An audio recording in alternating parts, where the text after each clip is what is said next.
banyak orang menyebutnya sebagai pengkhianatan terbesar dalam sejarah politik Islam Indonesia. Tahun 1952, Nahdlatul Ulama mengambil langkah nekat keluar dari Masyumi, kapal besar yang seharusnya menyatukan seluruh umat. Para pengamat saat itu menuduh para kiai hanya haus jabatan, egois, dan sedang melakukan bunuh diri politik. Namun, benarkah mereka hanya mengejar kursi menteri? Atau justru di balik langkah kontroversial ini, para ulama sedang menyelamatkan wajah Islam Indonesia dari kehancuran identitas? Hari ini, kita akan membongkar rahasia di balik perceraian politik paling panas yang mengubah wajah Indonesia selamanya. Ini adalah Orde Paling Baru. Kita akan bahas tuntas berbagai kisah dan peristiwa sejarah paling menarik yang pernah terjadi. Memahami sejarah adalah bekal berharga untuk menghadapi masa depan. Karena satu hal yang pasti, sejarah pasti akan terulang. Jangan lupa klik tombol subscribe dan nyalakan notifikasi agar Anda tidak ketinggalan video terbaru dari kami. Bersama belajar dari masa lalu untuk bekal masa depan yang lebih baik. Sejarah seringkali ditulis oleh pemenang, namun dalam dinamika politik Islam di Indonesia, sejarah justru seringkali ditentukan oleh keberanian untuk memisahkan diri. Banyak orang bertanya, mengapa kekuatan Islam yang begitu besar di awal kemerdekaan tidak pernah benar-benar bisa bersatu dalam satu wadah tunggal? Jawabannya tertanam kuat pada sebuah peristiwa dramatis di tahun 1952 saat Nahdlatul Ulama mengambil langkah radikal dengan keluar dari Masyumi. Ini bukan sekadar cerita tentang perebutan kursi atau jabatan menteri. Ini adalah kisah tentang benturan harga diri, perbedaan ideologi yang mengakar, dan perjuangan kelas antara kaum intelektual kota dengan para kiai dari pelosok desa. Mari kita bedah lapisan demi lapisan mengapa keputusan kontroversial para kiai ini justru menjadi titik balik yang menyelamatkan identitas Islam tradisional di Indonesia. Pasca kemerdekaan Indonesia pada tahun 1945, atmosfer politik dipenuhi dengan semangat persatuan yang luar biasa. Seluruh elemen umat Islam merasa perlu memiliki satu suara agar tidak tergilas oleh arus politik sekuler maupun komunisme. Maka, lahirlah Masyumi sebagai satu-satunya partai politik bagi umat Islam, sebuah kapal besar yang diharapkan mampu membawa aspirasi seluruh Muslim dari Sabang sampai Merauke. Di atas kertas, Masyumi adalah kekuatan yang tak tertandingi karena menggabungkan berbagai organisasi besar seperti Muhammadiyah dan Nahdlatul Ulama. Para tokoh bangsa saat itu percaya bahwa jika umat Islam bersatu, maka arah bangsa ini akan sepenuhnya berada di tangan mereka. Persatuan ini dianggap sebagai mukjizat politik yang akan mampu membendung ideologi asing yang mulai masuk ke tanah air. Namun, kapal besar ini sejak awal dibangun di atas fondasi yang rapuh karena perbedaan karakter anggotanya. Masyumi menampung orang-orang dengan latar belakang pendidikan barat yang modernis, sekaligus para kiai pesantren yang tradisionalis. Meski tujuannya sama, yaitu kejayaan Islam, cara mereka memandang dunia dan menjalankan politik ternyata sangat berbeda sejak hari pertama. Sejarah mencatat bahwa persatuan di dalam Masyumi sebenarnya lebih bersifat pragmatis untuk menghadapi musuh bersama, yaitu penjajah dan ancaman disintegrasi. Di balik layar, benih-benih ketidakcocokan sudah mulai tumbuh, menunggu waktu yang tepat untuk muncul ke permukaan. Semua pihak mencoba bertahan demi mimpi besar persatuan Islam, namun ketegangan internal tidak bisa selamanya disembunyikan. Kekuatan Masyumi yang tampak perkasa di mata publik sebenarnya menyimpan api dalam sekam yang sangat panas. Kelompok-kelompok di dalamnya mulai merasakan gesekan kepentingan yang semakin hari semakin sulit untuk diredam. Mimpi besar persatuan Islam ini perlahan mulai retak ketika urusan teknis politik mulai mencampuri urusan prinsipil keagamaan. Di dalam Masyumi, terjadi pertemuan antara dua arus besar pemikiran Islam yang secara genetik memang berbeda. Di satu sisi, ada kaum modernis yang sangat terpengaruh oleh gerakan reformasi Islam dari Timur Tengah dan pendidikan formal bergaya Barat. Mereka mengedepankan rasionalitas, efisiensi organisasi, dan keinginan kuat untuk memurnikan ajaran Islam dari hal-hal yang mereka anggap sebagai tahayul atau tradisi kolot. Di sisi lain, ada Nahdlatul Ulama yang mewakili kaum tradisionalis dengan basis kekuatan utama di pesantren-pesantren pedesaan. Bagi orang-orang NU, Islam tidak bisa dipisahkan dari tradisi, penghormatan kepada ulamanya, dan kekayaan khazanah kitab kuning. Mereka memandang agama dengan cara yang lebih lentur, namun sangat kokoh dalam memegang otoritas keulamaan yang turun-temurun. Perbedaan ini menciptakan jarak psikologis yang lebar di antara para pemimpin partai. Kaum modernis cenderung melihat politik sebagai alat untuk modernisasi bangsa, sementara kaum tradisionalis melihat politik sebagai alat untuk melindungi agama dan tradisi pesantren. Komunikasi di antara kedua kelompok ini seringkali menemui jalan buntu karena bahasa yang digunakan sudah berbeda sejak awal. Secara geografis, perbedaan ini juga terlihat jelas antara kelompok elit kota yang mendominasi pengurus pusat dengan kelompok pedesaan yang menjadi basis massa. Elit Masyumi yang berpendidikan tinggi seringkali merasa lebih tahu apa yang terbaik bagi umat, sementara para kiai merasa lebih mengerti denyut nadi masyarakat di lapangan. Ketimpangan cara pandang ini perlahan menciptakan jurang pemisah yang semakin sulit untuk dijembatani. Inilah awal dari drama panjang yang akan mengguncang stabilitas politik Islam. Berada di satu atap bukan berarti memiliki satu pemikiran, dan Masyumi menjadi saksi bisu betapa sulitnya menyatukan dua kutub yang memiliki cara pandang berbeda terhadap tatanan dunia. Ketidakcocokan ideologis ini bukan hanya soal teori, tapi akan segera mewujud dalam kebijakan-kebijakan politik yang diskriminatif. Dominasi kaum intelektual modernis di dalam struktur kepemimpinan Masyumi menjadi faktor kunci yang memicu kecemburuan. Tokoh-tokoh seperti Muhammad Natsir, Syafruddin Prawira Negara, dan Sukiman adalah sosok-sosok brilian yang sangat dihormati di tingkat nasional. Namun, gaya kepemimpinan mereka yang sangat administratif dan berorientasi pada birokrasi mulai meminggirkan peran para kiai yang lebih bersifat karismatik. NU merasa bahwa kontribusi mereka yang sangat besar dalam menggalang massa di tingkat akar rumput tidak dihargai secara proporsional di jajaran pengurus pusat. Posisi-posisi strategis dalam partai yang menentukan arah kebijakan nasional hampir seluruhnya dikuasai oleh kelompok modernis. NU, yang secara jumlah anggota mungkin jauh lebih banyak, merasa hanya dijadikan mesin pencari suara saat pemilu tiba. Keberadaan Majelis Syura yang diisi oleh para ulama senior NU seringkali hanya dianggap sebagai pajangan atau pemberi restu formalitas belaka. Keputusan-keputusan politik yang krusial seringkali diambil oleh pengurus harian tanpa berkonsultasi secara mendalam dengan Majelis Syura. Hal ini menciptakan rasa tidak puas yang mendalam di kalangan kiai karena suara mereka dianggap tidak lagi berwibawa di rumah sendiri. Kekecewaan ini diperparah dengan adanya kesan bahwa kaum intelektual Masyumi memandang rendah kualitas intelektualitas para kiai pesantren. Para sarjana kota ini seringkali merasa lebih kompeten dalam mengurus negara dibandingkan para ulama yang sehari-harinya hanya mengajar kitab di pesantren. Sentimen warga kelas 2 ini mulai menjalar di kalangan anak muda NU yang mulai mendesak para kiai untuk mengambil sikap tegas. Hegemoni ini menciptakan ketidakseimbangan kekuasaan yang sangat berbahaya bagi keutuhan partai. Ketika sebuah organisasi besar didominasi oleh satu kelompok dan mengabaikan kelompok lain yang memiliki basis massa real, maka perpecahan hanyalah masalah waktu.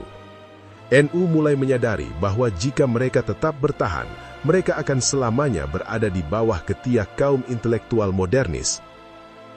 Ketegangan di Masyumi bukan hanya soal kekuasaan, melainkan sudah masuk ke wilayah yang sangat sensitif, yaitu teologi dan praktik ibadah.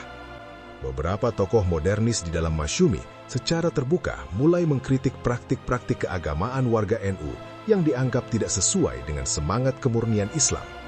Kritik terhadap tradisi seperti ziarah kubur, tahlilan, dan penghormatan berlebih kepada kiai mulai masuk ke ruang-ruang diskusi partai. Bagi para kiai NU, ini adalah serangan terhadap jantung kehidupan mereka sebagai Muslim tradisional. Mereka merasa bahwa berada di dalam Masyumi perlahan-lahan justru mengancam kelestarian ajaran yang mereka warisi dari para leluhur. Politik yang seharusnya menjadi alat perjuangan agama justru berubah menjadi alat untuk menghakimi cara beragama orang lain. Gesekan ini menciptakan suasana yang tidak nyaman di setiap pertemuan formal maupun informal. Orang-orang NU merasa bahwa identitas keagamaan mereka dilecehkan oleh saudara seagama mereka sendiri yang merasa lebih modern.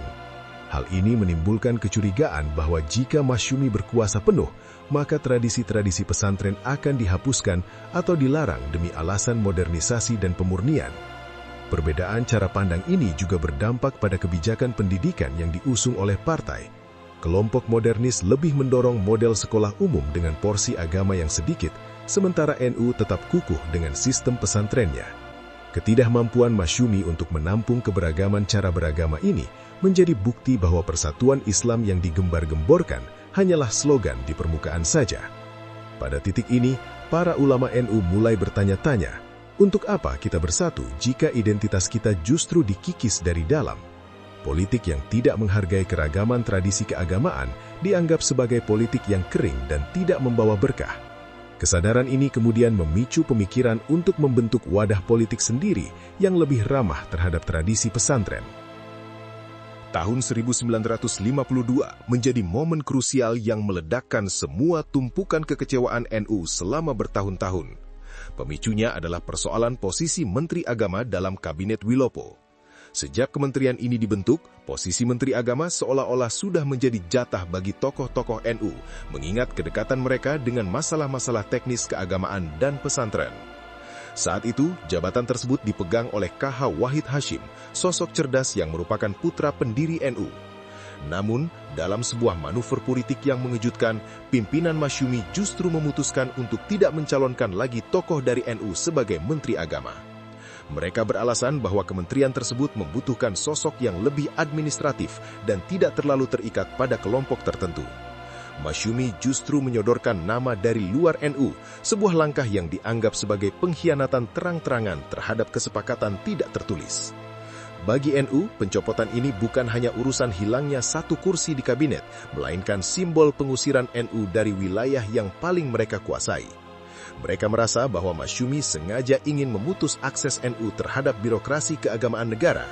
Jika Menteri Agama bukan dari NU, maka kepentingan ribuan pesantren dan guru agama di desa-desa dikhawatirkan tidak ada yang membela. Keputusan Masyumi ini dianggap sebagai bentuk arogansi kelompok modernis yang merasa bisa mengatur segalanya tanpa memperdulikan perasaan rekan koalisinya. Para kiai merasa harga diri organisasi mereka diinjak-injak di depan umum. Penolakan Masyumi terhadap kandidat NU menunjukkan bahwa kemitraan di dalam partai sudah benar-benar hancur dan tidak ada lagi rasa saling percaya. Reaksi di kalangan warga NU sangat luar biasa panas, dari tingkat elit hingga ke desa-desa. Mereka mendesak agar PBNU segera mengambil tindakan balasan yang setimpal atas penghinaan ini. Peristiwa kursi Menteri Agama inilah yang menjadi the point of no return, sebuah titik di mana jalan kembali untuk bersatu sudah tertutup rapat. Suasana Muktamar NU ke-19 di Palembang pada bulan April 1952 benar-benar mencekam dan penuh dengan emosi yang meluap. Ribuan utusan dari berbagai daerah datang dengan satu agenda utama, menentukan nasib hubungan NU dengan Masyumi. Perdebatan terjadi begitu sengit, bahkan kabarnya sampai larut malam tanpa henti karena masing-masing pihak memiliki argumen yang sangat kuat. Kelompok muda NU yang dipimpin oleh tokoh-tokoh progresif mendesak agar NU segera memisahkan diri dan menjadi partai politik mandiri. Mereka berpendapat bahwa hanya dengan menjadi partai sendirilah NU bisa menentukan nasibnya sendiri tanpa harus didikte oleh orang lain. Sementara itu, beberapa kiai sepuh yang sangat hati-hati memperingatkan tentang resiko politik yang akan dihadapi jika mereka harus berjalan sendirian. Namun, narasi tentang penghinaan yang dilakukan oleh elit Masyumi terbukti lebih kuat dalam menggerakkan massa muktamar. Sentimen untuk menjaga martabat ulama dan organisasi menjadi pemenang di ruang sidang. Para peserta muktamar merasa bahwa mereka sudah cukup bersabar selama 7 tahun berada di bawah bayang-bayang dominasi kelompok modernis yang tidak menghargai mereka. Secara dramatis, muktamar akhirnya memutuskan bahwa Nahdlatul Ulama secara resmi keluar dari Masyumi dan menyatakan diri sebagai partai politik yang berdiri sendiri. Keputusan ini disambut dengan takbir yang membahana di seluruh ruang sidang, menandai lahirnya kekuatan politik baru di Indonesia. Dunia politik nasional terperangah melihat keberanian organisasi para kiai ini yang nekat meninggalkan kapal besar demi sebuah prinsip kemandirian. Langkah ini dianggap sebagai perjudian politik paling berani dalam sejarah modern Indonesia. Banyak pengamat saat itu meramalkan bahwa NU akan segera tamat karena tidak memiliki infrastruktur politik yang memadai dibandingkan Masyumi. Namun, bagi para kiai, keputusan di Palembang adalah keputusan spiritual yang diambil setelah melalui istikharah dan pertimbangan mendalam demi keselamatan umat. Segera setelah pengumuman keluarnya NU dari Masyumi, gelombang serangan media dan opini publik menghantam para kiai. Tokoh-tokoh Masyumi dan surat kabar yang berafiliasi dengan mereka mulai melancarkan narasi negatif. NU dituduh sebagai kelompok yang oportunis, haus akan jabatan dan rela mengorbankan persatuan umat demi satu kursi menteri agama yang hilang. Kritik pedas mengalir dari berbagai penjuru, menyebut bahwa NU telah melakukan dosa besar karena memecah belah kekuatan politik Islam di tengah ancaman komunisme. Para intelektual modernis mengejek bahwa NU tidak akan bisa bertahan lama karena hanya berisi orang-orang desa yang tidak paham cara mengelola negara. Narasi yang dibangun adalah NU keluar bukan karena prinsip, tapi karena egoisme sempit para pemimpinnya. Bahkan ada tuduhan yang lebih kejam, yang menyebut bahwa NU sengaja memisahkan diri agar bisa lebih mudah didekati oleh Presiden Soekarno dan mendapatkan keuntungan politik pribadi. Tekanan publik ini sangat berat bagi para pengurus NU, karena mereka harus menghadapi serangan dari sesama Muslim. Mereka dicap sebagai pengkhianat perjuangan Islam yang selama ini telah dibangun dengan susah payah sejak zaman revolusi. Namun, tuduhan-tuduhan ini justru membuat barisan NU semakin solid dan merapatkan barisan. Para kiai membalas tuduhan tersebut dengan menjelaskan bahwa mereka tidak mencari jabatan, tapi mencari keadilan dan kehormatan. Bagi mereka, lebih baik dituduh haus jabatan daripada terus-menerus menjadi alat bagi pihak yang diam-diam ingin menghancurkan tradisi pesantren dari dalam. Provokasi dari pihak Masyumi ini ternyata menjadi bumerang, karena justru memicu militansi warga NU untuk membuktikan bahwa mereka bisa sukses tanpa harus bergantung pada pihak lain. Tuduhan-tuduhan tersebut menjadi bahan bakar bagi mesin politik NU untuk bekerja lebih keras menjangkau masyarakat di tingkat bawah. Inilah awal dari persaingan sengit dua kekuatan besar Islam yang akan membelah wajah politik Indonesia dalam waktu yang lama. Mari kita coba menyelami alam pikiran para ulama NU saat itu yang seringkali tidak dipahami oleh para pengamat politik modern. Bagi para kiai, politik bukanlah sekedar permainan angka atau perebutan kekuasaan eksekutif semata. Politik adalah bagian dari ibadah dan kewajiban untuk melindungi Ahlus Sunnah wal Jamaah dari gangguan pihak manapun, termasuk dari kelompok Islam lain yang dianggap tidak sejalan dalam hal tradisi. Ada sebuah kaidah fikih yang sangat populer di kalangan NU, yaitu lebih baik mencegah kerusakan daripada mengejar kebaikan. Dalam konteks ini, bertahan di Masyumi dianggap sebagai kerusakan karena akan mengikis otoritas ulama dan menghancurkan tradisi pesantren secara perlahan. Menjadi partai mandiri adalah langkah preventif untuk memastikan bahwa kurikulum pesantren, cara ibadah masyarakat desa, dan peran kiai tetap terjaga. Logika para kiai adalah logika perlindungan identitas. Mereka sadar bahwa jika NU tidak memiliki kekuatan politik sendiri, suara mereka tidak akan pernah didengar dalam pembuatan undang-undang yang berkaitan dengan masalah agama dan sosial. Mereka menggunakan perumpamaan, lebih baik menjadi kepala tikus daripada menjadi ekor singa, yang artinya lebih baik memimpin kelompok kecil yang mandiri daripada menjadi bagian dari kelompok besar, tapi hanya sebagai pengikut. Keputusan ini juga didasarkan pada keinginan untuk memberdayakan masyarakat pedesaan yang selama ini terabaikan. Para kiai ingin membuktikan bahwa Islam tradisional memiliki konsep kenegaraan dan politik yang tidak kalah hebatnya dengan kaum modernis. Politik bagi NU adalah tentang bagaimana mengayomi umat yang paling bawah, bukan sekedar berdebat teori di menara gading perkotaan. Analisis mendalam menunjukkan bahwa para kiai memiliki pandangan jangka panjang yang sangat jernih. Mereka tidak melihat hasil instan, tapi memikirkan bagaimana nasib generasi santri 100 tahun ke depan. Jika mereka tidak mengambil langkah radikal di tahun 1952, mungkin hari ini wajah Islam di Indonesia akan sangat seragam dan kehilangan kekayaan tradisi lokalnya yang unik. Banyak orang yang meremehkan NU akhirnya harus terdiam saat hasil pemilu 1955 diumumkan. Pemilu pertama di Indonesia ini menjadi ujian pembuktian bagi semua partai, termasuk NU yang baru seumur jagung menjadi partai politik. Semua mata tertuju pada persaingan antara PNI, Masyumi, dan PKI.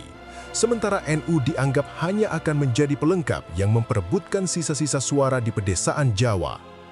Namun, sejarah justru mencatatkan kejutan yang luar biasa besar. NU melesat dengan sangat cepat dan berhasil menduduki peringkat ketiga dalam perolehan suara nasional, hanya terpaut tipis di belakang Masyumi dan PNI. Hasil ini mengejutkan para pengamat barat dan intelektual kota yang selama ini memandang sebelah mata kekuatan pesantren. NU berhasil membuktikan bahwa massa mereka sangat solid, patuh dan terorganisir di bawah komando para kiai. Keberhasilan NU ini sekaligus meruntuhkan klaim Masyumi bahwa mereka adalah satu-satunya wadah aspirasi umat Islam. Ternyata, jutaan rakyat Indonesia lebih merasa terwakili oleh bahasa para kiai dan simbol-simbol pesantren dibandingkan dengan retorika modernis yang kaku. Kemenangan ini memberikan legitimasi yang sangat kuat bahwa keputusan keluar dari Masyumi di Palembang adalah keputusan yang tepat dan direstui oleh umat. Hasil pemilu 1955 juga mengubah peta kekuatan di parlemen secara drastis. NU kini menjadi pemain kunci yang menentukan terbentuknya setiap kabinet dan kebijakan negara. Mereka tidak lagi bisa diabaikan atau dianggap sebagai warga kelas 2. Kini, para kiai duduk di kursi-kursi parlemen dengan kepala tegak, membawa suara langsung dari masyarakat pedesaan yang selama ini mereka bina. Dampak psikologis dari kemenangan ini sangat besar bagi warga NU di seluruh pelosok negeri. Mereka merasa harga diri mereka telah kembali dan identitas mereka diakui secara nasional. Kejutan ini menjadi pelajaran berharga dalam politik Indonesia, bahwa kekuatan akar rumput yang digerakkan oleh nilai-nilai tradisi dan agama seringkali jauh lebih perkasa daripada kekuatan elit yang hanya bermain di permukaan. Peristiwa keluarnya NU dari Masyumi meninggalkan warisan yang sangat kompleks bagi sejarah bangsa Indonesia. Di satu sisi, perpisahan ini menciptakan dualisme kepemimpinan Islam yang seringkali melemahkan posisi umat Islam dalam menghadapi kekuatan sekuler atau militer di masa-masa sulit. Persaingan antara tradisionalis dan modernis seringkali diwarnai oleh prasangka dan ketegangan yang tidak perlu, yang jejaknya bahkan masih terasa hingga beberapa dekade kemudian. Namun di sisi lain, langkah NU ini justru menjadi penyelamat bagi keberagaman ekspresi keagamaan di Indonesia. Tanpa kemandirian politik NU, mungkin tradisi pesantren dan kekayaan budaya Islam Nusantara sudah terpinggirkan oleh arus puritanisme yang sangat kuat. NU berhasil menciptakan ruang bagi Islam tengah yang moderat, toleran terhadap budaya lokal, namun tetap teguh dalam memegang prinsip dasar agama.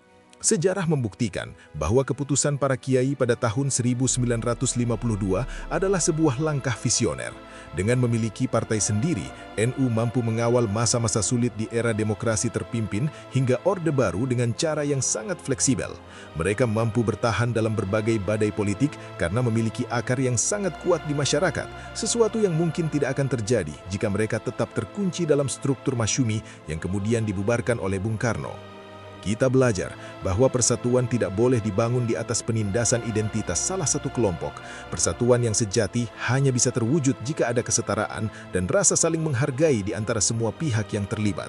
Peristiwa ini menjadi pengingat bagi siapapun yang ingin membangun koalisi politik bahwa mengabaikan kelompok yang memiliki basis massa real adalah awal dari keruntuhan sebuah organisasi besar. Hari ini, Nahdlatul Ulama telah tumbuh menjadi organisasi Islam terbesar di dunia dengan pengaruh yang merambah ke berbagai sektor kehidupan. Semua pencapaian besar ini berawal dari sebuah keputusan kontroversial di sebuah pertemuan di Palembang, di mana para kiai memilih untuk berjalan di jalannya sendiri demi menjaga warisan para ulama. Itulah bukti bahwa terkadang memisahkan diri adalah jalan terbaik untuk menemukan jati diri yang sesungguhnya. Kisah keluarnya NU dari Masyumi adalah cermin besar bagi kita semua tentang pentingnya integritas dan keberanian dalam mengambil sikap politik. Terlepas dari segala kontroversinya, sejarah ini mengajarkan bahwa harga diri sebuah kelompok tidak bisa ditukar dengan janji-janji persatuan yang semu. Menurut Anda, apakah langkah para kiai NU di tahun 1952 itu adalah tindakan penyelamatan identitas yang cerdas, ataukah justru awal dari melemahnya kekuatan politik Islam di Indonesia? Tuliskan pendapat kritis Anda di kolom komentar di bawah ini. Jangan lupa untuk like, subscribe, dan bagikan video ini agar semakin banyak orang yang memahami sejarah bangsa kita dari sudut pandang yang lebih mendalam. Terima kasih telah menonton, dan sampai jumpa di pembahasan sejarah menarik lainnya.